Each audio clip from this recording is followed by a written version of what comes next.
Hi, everybody. Dan Illman, Mike Beer, the DRF race of the day for Thursday, May the 4th. Race number 8 at Oaklawn Park, a full field of Arkansas-bred stakes horses.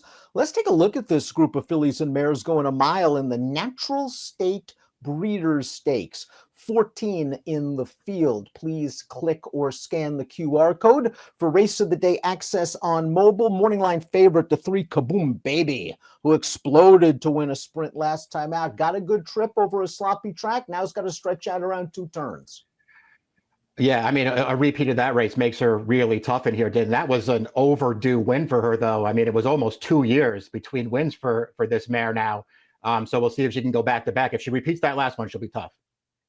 Good news for fans of Kaboom Baby is not only is she in excellent form, as Mike alluded to, but she can rate from off the pace, and the pace should be fast in this full field, especially with several stretch-out sprinters entered. Our Timeform US pace projector believes the pace will be fast. Connie K is stretching out, Summer Shoes is stretching out, and those two are quick.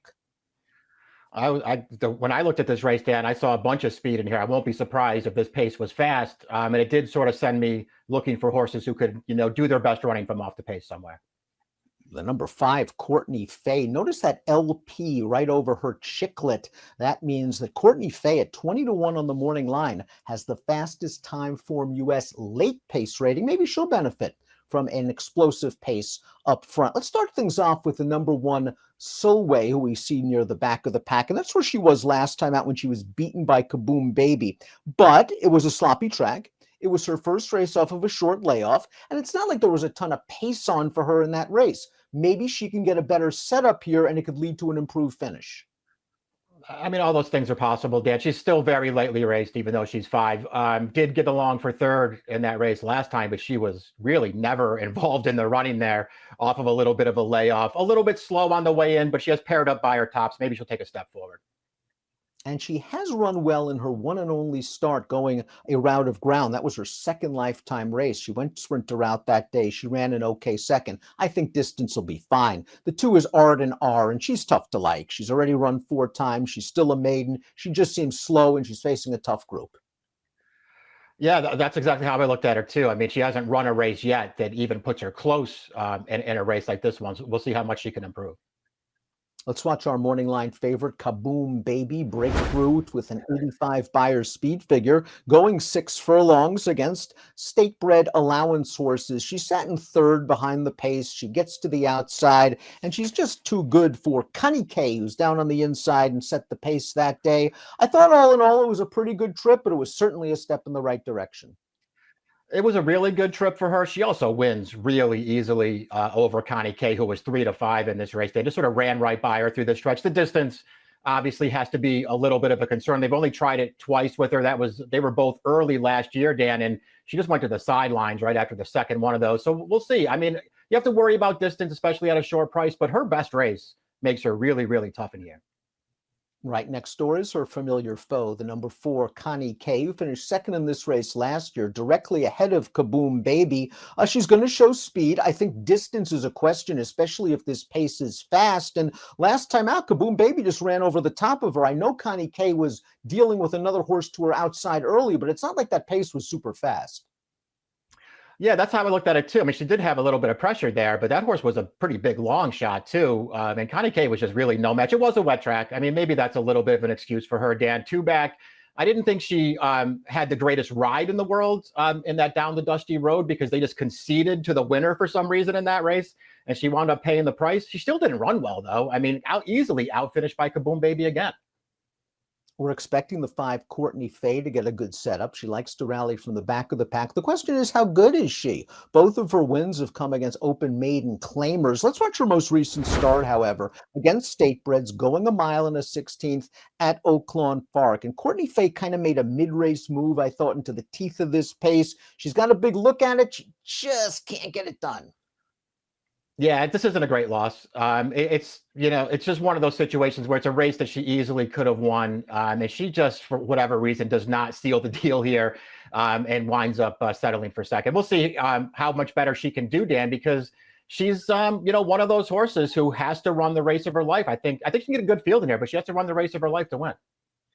Here's a 3-year-old filly tackling older horses, the number 6, Benny K and Susie 2. And not only will she be facing elders, she'll also be stretching out for the first time, but she's in pretty good form. She was second last time out in the Rainbow Miss. That's an Arkansas-bred sprint race restricted for 3-year-olds. Now, she was the favorite that day. She was the beaten favorite. She can add to the pace picture. That's what I thought too. I mean, I know she was off the pace a little bit last time, but I still feel like stretching out for the first time. They'll probably be forward in this race. Her races 2 and 3 back that she won.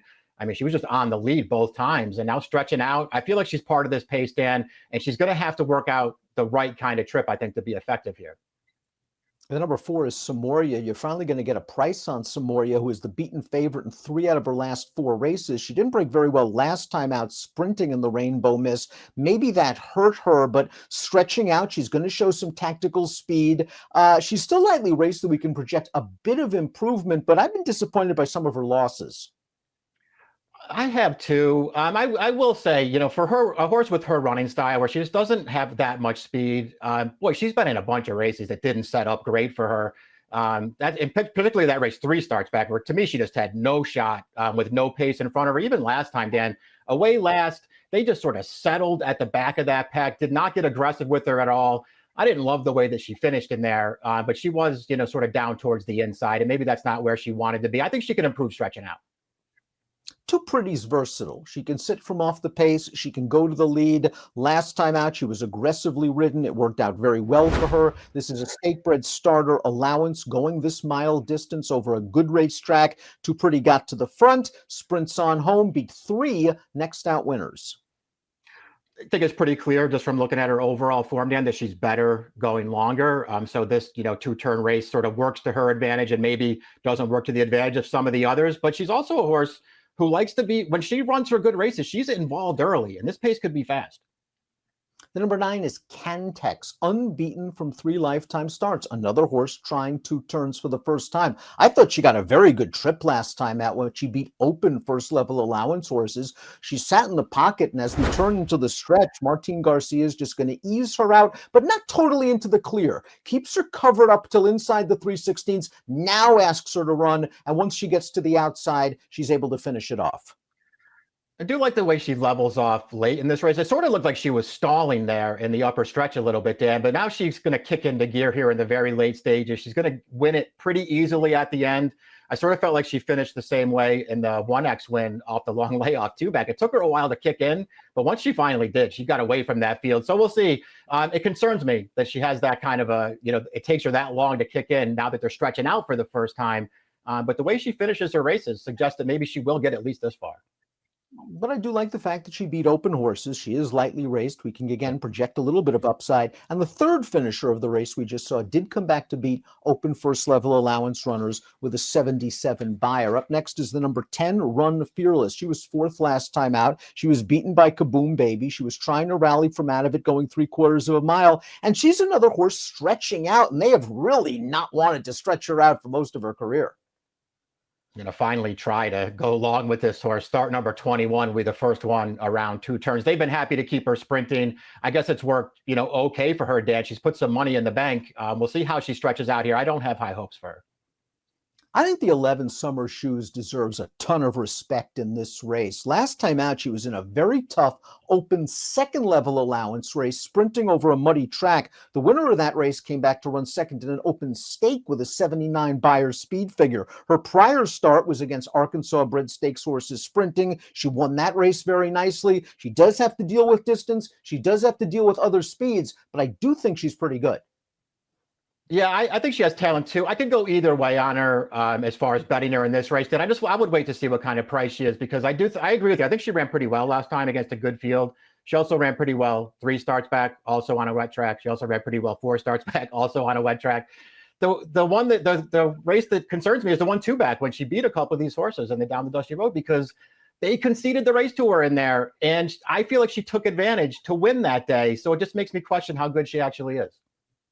Pattern Bet's coming into this race in good form, and like many, she is stretching out for the first time. Here's her most recent win. This is a state-bred first-level allowance race, and I thought Pattern Bet's did some pretty good things in here. You see she's in behind horses with only about a 16th of a mile to run, and she's got to kind of bull her way out in between. She finally is getting some clearance. She's getting forced in. I like the moxie she shows. She gets the seam and she gets up. Over 2 next out This is winners. a very game, yeah, very good point, Dad. Very game win to just get up there in between. She still hasn't run a fast race yet. She's another horse who's never been this far. She's got a tough outside post she's going to have to deal with here. I mean, there are things to like about her for sure, especially at a price, but she's another one who has to improve to win.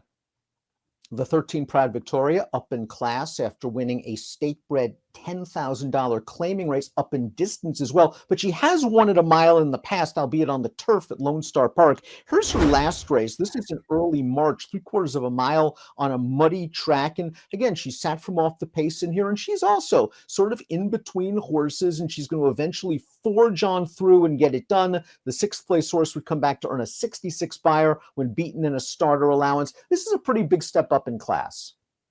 Yeah, huge step up in class. They're going to stretch her out as well. She's a little bit slow on paper. I mean, she has a race or two in her past that would give her a chance in here, but again, most of her good form is sprinting. Dan, she's been racing pretty cheaply. She's storming, completes the field. Tough post position. Post position 14, going a 2-turn mile at Oaklawn Park. Another horse stretching out for the first time. She earned a stakes victory last time out against Arkansas-bred 3-year-olds in the Rainbow Mistakes. It was a race in which she got right up close to the pace, and she kept on going. Good performance here to become a stakes winner in a race where, you know, she was a little bit of a price too, Dan. The trip really worked out for her in this race, but it was a step in the right direction, I suppose. Boy, tough post to overcome here, stretching out for the first time. Nice performance, though. Another horse with a lot of upside, but she really is going to have to work at a trip, as Mike mentioned. Before we get to our top selections, please click the subscribe button on the Daily Racing Form YouTube channel. It's Kentucky Derby week. Tons of analysis for the first jewel of racing's Triple Crown. Top pick time for our Thursday race of the day. Mike's going with Kaboom Baby. She runs back to that 85 buyer. She's just going to win. Yeah, I mean, she has to prove it going long, Dan, and it's not like she's going to be, some kind of great price in it, but there's just such a dearth of form going long in this race. And I just feel like she's going to get the right trip in this race. If she shows up and runs, one of her typical efforts, I think she's going to be tough to beat. Cantex is another horse. It's a big question mark going 2 turns. I like her upside. I like the fact that she's beat open horses. I like the fact that she grinds on at the end of her races. I think she'll stay the mile. She's got to get the right trip. I need 4-1. 3-7-9-11 for Mike. 9-3-11-4 for me. It's the Thursday DRF race of the day. Stakes action at Oaklawn. Good luck.